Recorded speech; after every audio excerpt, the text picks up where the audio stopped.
안녕하세요. 토요미스테리 디바제시카입니다. 여러분의 구독은 선택입니다. 전 계속해서 좋은 영상을 만들겠습니다. 오랜 세월 전문직으로 사랑받아온 승무원. 특히나 해외 항공사에서 일할 수 있다는 건 참 멋진 기회가 아닐 수 없을 텐데요. 60여 년 전엔 더욱더 그랬겠죠. 외항사 승무원. 그 행운을 잡았던 20대 일본 여성이 있습니다. 그녀는 27살의 타케가와 토모코. 현 영국항공의 전신 BOAC, 그러니까 British Overseas Airways Corporation에서 1958년 12월 항로가 새롭게 개설됩니다. 그러면서 8명의 일본인 승무원이 고용되죠. 토모코는 그중 한 명이었습니다. 영국 항공사에 고용이 되었고 이에 설레었던 그녀는 이듬해에 런던의 본사에서 교육을 받게 되는데요. 그러다 1959년 2월 27일 다시 일본으로 귀국하게 되죠. 3월 13일이 첫 비행을 시작할 날이었습니다. 하지만 토모코의 비행은 이뤄지지 못했죠. 업무를 시작하기 5일 전이었던 3월 8일 오후 3시경 그녀는 일본 내 승무원 숙소에 머물고 있다가 갑자기 동료들에게 코마고메라는 곳에 있는 우리 숙부의 생일잔치에 간다며 길을 나섰고요. 이후 자취를 감춰버리게 되는데요. 그리고 그녀의 실종 이틀 후 3월 10일 아침에 그녀는 근처 젠푸쿠지 강에서 발견됩니다. 자, 이 젠푸쿠지 강은 폭이 10m 정도, 아이들이 들어가서 물고기를 잡을 수 있을 만큼 얕은 곳이었습니다. 이 강의 중앙부에서 토모코의 시신은 위를 향한 채 발견되었죠. 당시 그녀의 모습은 그린 투피스에 블라우스, 속옷까지 그대로 입혀져 있었고요. 이 여성들이 입는 코르셋 거리에 양말까지 고정되어 있어서 옷맵시가 흐트러지지 않은 아주 깔끔한 모습이었습니다. 초기 경찰은 이 사건을 익사로 인한 자살로 여겼는데 아니 조금만 생각을 해보면 이렇게 얕은 수심의 강에서 과연 자살이 가능할까요? 이상했죠. 결국 부검이 진행되었고 그 결과 사인은 목이 졸려 죽은 교살로 밝혀집니다. 독특했던 점은요. 범인이 그녀의 목을 손이 아닌 팔로 조였다라는 정황이었죠. 이뿐만 아니라 그녀의 질내에서 정액이 발견되었고요. 속옷에서는 A형 또는 AB형의 각각 다른 사람의 정액 반응이 검출됩니다. 이로써 그녀는 사망 약 10시간 전쯤에 성관계를 했고 이후 타살로 판명되게 되는데요. 아니 분명 숙부의 생일잔치를 간다고 나갔었는데 확인 결과 그런 자리는 없었다고 합니다. 그렇다면 그녀가 이 생일잔치, 가족 모임을 핑계로 남성을 만났던 게 아닌가라고 경찰이 추정하게 됐죠. 그녀가 승무원 숙소를 나간 이후 어떤 행방을 했는지 경찰은 정확히 밝혀내지 못합니다. 하지만 조사 끝에 아주 중요한 참고인 한 명이 떠오르게 되는데 의외의 인물이었습니다. 그는 바로 천주교 선교자이자 38살의 벨기에 신부 루이즈 벨메르쉬였는데요. 아니 굉장히 보수적이고 규율이 엄격한 이 카톨릭 신부가 승무원 살인사건의 참고인이다? 이것만으로도 이 사건은 세간의 주목을 한몸에 받게 됩니다. 벨마르쉬는 사제가 되기 위해서 1948년 신학생으로 일본에 방문하게 됐는데 이후 그는 살레지오 수도회에 소속이 되어서 공부를 마쳤고요. 1953년 성직자의 자격을 취득하게 됩니다. 이후에 그는 이 살레지오회 내에서 사회적인 사업을 맡고 있는 돈보스코사의 회계를 담당하고 있었는데요.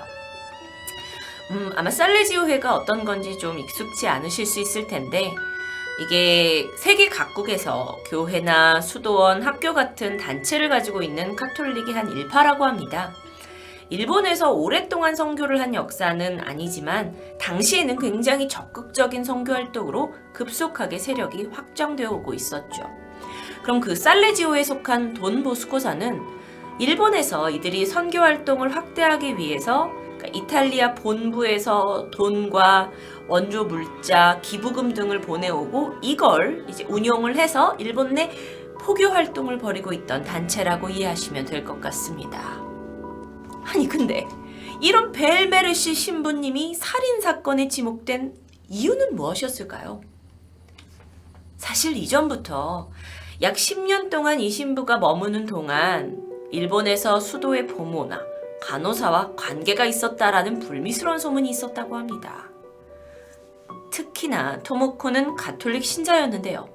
승무원이 되기 전에 살레지오회가 운영하는 한 유아원에서 간호사로 일을 하면서 벨메르시를 알게 되죠. 이후 두 사람의 부적절한 관계가 형성되었습니다. 두 사람이 호텔에 같이 들어갔다는 사실도 확인되었고 핵심적으로 토모코의 시신이 강에서 발견된 그날 새벽 인근에 거주하던 한 주부가 근처에 있던 흰색 승용차를 목격했는데 그것이 바로 벨메르시 신부의 차와 동일한 흰색 르노였던 겁니다. 곧바로 벨메르시에 대한 조사가 시작됩니다. 성직자였기 때문에 그 조사에도 변호사와 바티칸 대사관 1등 서기관이 함께 했고요. 조사는 3일 동안 무려 30시간에 걸쳐 이뤄집니다. 자, 그런데 그 사이에 이 취조실 안에는 커피, 차, 주스 등이 제공되었겠죠. 경찰이 머리를 쓴 겁니다. 벨메르시가 입에 댄 찻잔이나 컵에 묻은 이 타액으로부터 혈액형을 알아낼 생각이었죠. 그 당시 일본에는 신체 압수수색을 할 수 있는 법이 따로 없었기 때문이라고 하는데요. 그런데 벨메르시는 제공된 음료를 단 한 모금도 마시지 않았습니다. 혹여 경찰은 그가 화장실에 가서 소변을 보면 그걸 채취해서 혈액형을 알아보려 했지만 벨메르시는 끝내 화장실에 한 번도 가지 않았다고 해요. 벨메르시 신부는 경찰 조사에서 끝까지 자신은 토모코와의 성관계가 없었다. 우리는 그냥 신부와 신도의 이런 고결한 사이일 뿐이다 라고 주장했습니다. 하지만 경찰의 생각은 달랐죠. 앞서 말씀드린 경찰의 분석대로라면 토모코는 팔로 목을 졸려 살해당했습니다. 그런데 당시 일본인의 일반적인 평균적인 살인에서는 많은 사람들이 이렇게 손가락으로 조이는 특성이 있었기 때문에 경찰은 팔로 조인다? 이건 외국인의 특징이라고 여겼던 거죠. 게다가 신부에게 이 피해자의 사망 추정 시간에 어디서 뭘 했냐라고 알리바이를 추궁했더니 벨메르시가 계속해서 진술을 번복합니다. 여기 있었다 했다, 저기 있었다 했다. 그러니까 증언의 신임을 잃게 되죠.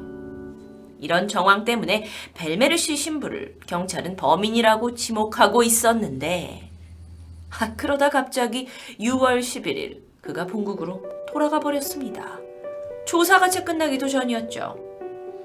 성직자였기 때문에 그는 로마에 전속되어 있다라는 이유였습니다. 당시 일본 경찰은 사실 그가 참고인이고 결정적으로 체포영장이 발부된 건 아니었기 때문에 막을 방법은 없다라고 설명했는데요. 아니, 이렇게 유력한 참고인이 없어져 버리고 수사는 미궁에 빠져버립니다. 자, 그런데 이후에 이 토모코 살인 사건이 사실상 더 큰 조직과 관련되어 있다라는 소문이 돌기 시작했는데요. 그 소문의 배경에는 기억하시죠? 돈 보스코사. 그 살레지오파 안에서 일본 내에서 선교 활동을 이제 하는 어떤 돈과 물자를 관리하던 회사입니다. 그리고 BOAC 항공사가 관련되어 있다는 소문이었습니다. 돈 보스코사는 카톨릭의 일파였습니다. 하지만 당시 일본 사회에서 경제적으로 좀 부정한 사건들을 일으키고 있었는데요. 1951년에 구호 물자로 이제 전쟁이 끝나고 나서 구호 물자로 운반되어 온 각종 물자를 빼돌렸다고 여겨지는 암설탕 사건이 있었고요.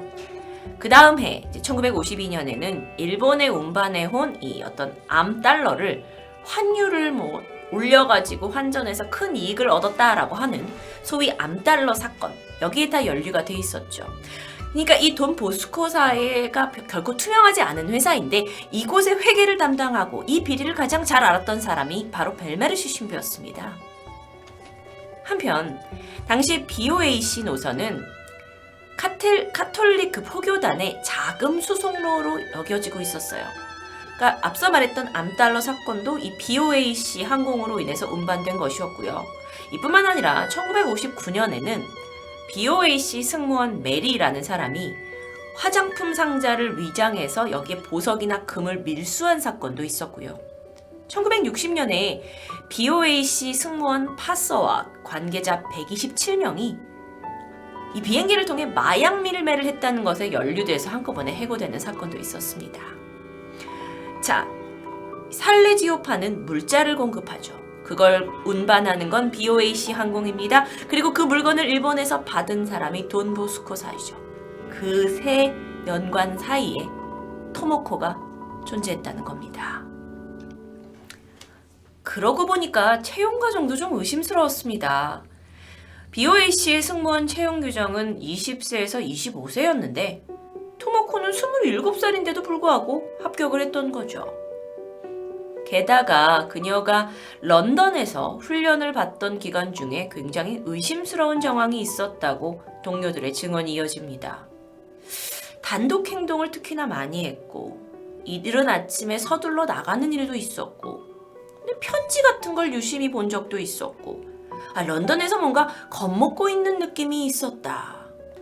그래서 이런 정보와 함께 토모코는 돈 보스코사와 이 살레지오해 본부를 잇는 어떤 밀수 항로의 운반책으로 사용되려던 게 아니냐라는 가설에 무게가 실리게 됩니다. 그러니까 단순한 승무원의 죽음이 아니라 뭔가 많은 음모가 그녀 주변에 있었던 거죠. 그렇게 그녀가 운반책이 될 것을 강요받았을 것이고 그녀는 그냥 평범하게 살고 싶어서 거부했는데 누군가가 비밀이 새어나가는 것을 두려워해 그녀를 살해했다라고 보고 있었습니다. 물론 이 가설은 정확한 조사를 통해서만 제대로 밝혀질 수 있을 겁니다. 하지만 당시 가장 큰 문제는 일본 경찰에서 벨메르시 신부가 떠나버린 후 수사를 더 이상 진행하지 않았다는 겁니다. 결국 1974년 3월 10일 15년의 공소시효가 종료되었고 이 사건은 영구 미제로 남게 되죠. 벨메르시 신부는 어떻게 되었을까요? 사실상 유력한 용의자였지만 이후에 그는 신부님으로서의 활발한 생활을 하다가 2017년 3월 캐나다의 한 곳에서 사망했다고 전해집니다. 일본에서는요, 이 사건의 진실이 영원히 이제 풀리지 않는다라는 답답함과 안타까움 때문이었는지 책과 드라마를 통해 이 사건이 다양하게 소개되기도 했습니다. 유명한 사건이라고 할 수 있는데요. 여러분이 지금 사진에서 보시고 있는 이곳은 초반에 보여드렸던 1959년 토모코의 시신이 발견된 곳의 현재 모습입니다. 마치 아무 일도 일어난 적이 없는 것처럼 조용하고 일상적인 강가의 분위기가 약간은 아이러니하게 느껴지는데요. 어느새 60년의 세월 속에 사건은 묻히고 말았지만 젊은 나이에 억울한 죽음을 맞이한 토모코, 그녀는 정말 카톨릭 부정거래의 희생양이었을까요? 그녀의 억울한 원혼이 편안히 잠들길 바라봅니다. 토요미스테리 디바제시카였습니다.